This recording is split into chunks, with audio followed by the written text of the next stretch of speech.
something that we were talking about earlier was, I mean, the beautiful artwork on your books, and your daughter had produced this artwork. Yes. And then we were talking about the poetry that you've actually written a book of poetry as well. Yes. Yes, that was a long time ago. Mm-hmm. You have to be immersed in it, you know, to be a good poet. Yeah. There was a time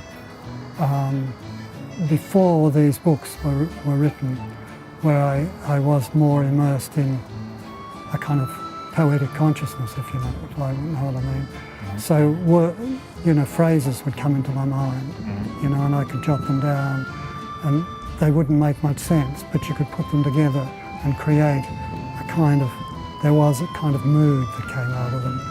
So in the end, it's been useful because I now see the structure of mind as like the structure of a poem. Okay, Yes.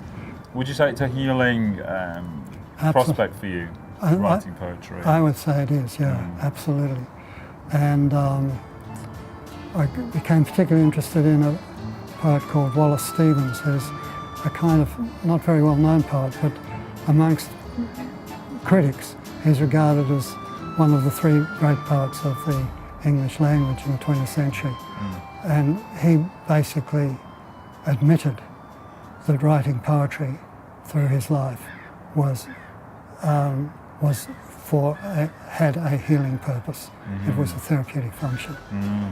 Just got this vision of, you know, poetry and the courage pods and music, as we said, and laughter. If I were able, you know, I would have a whole kind of program going which would involve music therapy, art therapy, other forms of therapy and meditation, which would all build together into this one thing.